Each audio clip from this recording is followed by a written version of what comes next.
হিলিতে ঢিমের তালে চলছে মানববর্জ্য থেকে জৈব সার তৈরির কারখানা নির্মাণের কাজ। কথা ছিল ৯ মাসের মধ্যে এই কারখানাটি নির্মাণ শেষ হবে, কিন্তু ৩ বছর পেরিয়ে গেলেও কাজ এখনো চলছে।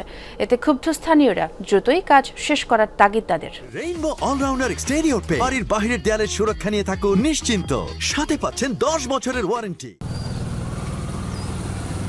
জনস্বাস্থ্য প্রকৌশল অধিদপ্তরের উদ্যোগে দেশে ৩২টি পৌরসভায় পানির সরবরাহ ও মানব বর্জ্য ব্যবস্থাপনা প্রকল্পের জন্য ৭.৫ কোটি টাকা ব্যয়ে শুরু হয় সমন্বিত কঠিন ও মানব বর্জ্য ব্যবস্থাপনা প্ল্যান্ট নির্মাণ কাজ। ২০২২ সালের ২৫ আগস্ট দিনাজপুরের হাকিমপুর পৌরসভার রাঙামাটিয়াতে এই নির্মাণ কাজের উদ্যোগ নেওয়া হয়, যা এখনো শেষ হয়নি।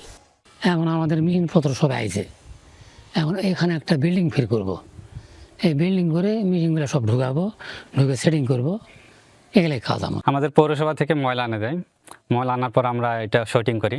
শর্টিং করার পর শর্টিং শেড থেকে এই স্টোর রুমে নিয়ে যায়। স্টোর রুমে নিয়ে যায় মিক্সিং করি। লক্ষ্য ছিল পরিবেশ বান্ধব বর্জ্য ব্যবস্থাপনা নিশ্চিত করার পাশাপাশি স্থানীয় কৃষকদের জন্য স্বল্প মূল্য জৈব সার সরবরাহ করার। দীর্ঘদিনেও কারখানাটি চালু না হওয়ায় ক্ষোভ স্থানীয়দের। জৈব সারটা তৈরি হলে আমাদের কৃষকের জন্য সবার জন্য একটা সুবিধা হবে, হাতের নাগালে পাবো, বা আবার সুবিধার জন্য আমাদের একটা সুবিধা হবে। শুধু দরকার মানে ফ্যাক্টরিটা চালু হওয়ার, ফ্যাক্টরিটা চালু হলে সারটার আমরা পাবো। আমাদের এখানকার কৃষকেরা সবাই মোটামুটি কম দামে সার পাবে এবং আবাদ সুবাদ করতে আমাদের সুবিধা হবে এবং নিকটতম বাড়ির কাছে আমাদের অনেক সুবিধা। কিনতে সারের সমস্যা, মনে করে সার পাওয়া যায় না অনেক সময়। যদি এখানে সার পাতাম তাহলে মনে করেন আমাদের গ্রাম গঞ্জায় উপকৃত হবে।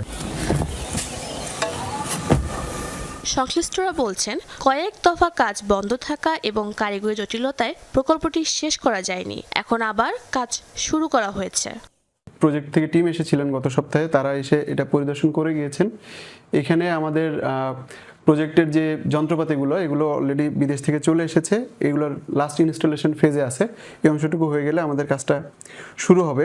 আশা করি আমরা নভেম্বরের মাঝামাঝি যদি টিম আসেন, কার্যক্রমটা শেষ করতে পারেন, তারপরে আমরা এটার এক্সিকিউশনে যেতে পারবো। তবে সেটা অবশ্যই প্রজেক্ট কর্তৃপক্ষ যখন আমাদের কাছে কমপ্লিটলি হ্যান্ড ওভার করবেন আর কি। প্রকল্পটি চালু হলে কৃষকরা সহজে জৈব সার পাওয়ার পাশাপাশি মানব বর্জ্য ব্যবস্থাপনায় বৈপ্লবিক পরিবর্তন আসবে বলে মনে করেন সংশ্লিষ্টরা। শারজিন অন্তরা, যমুনা নিউজ।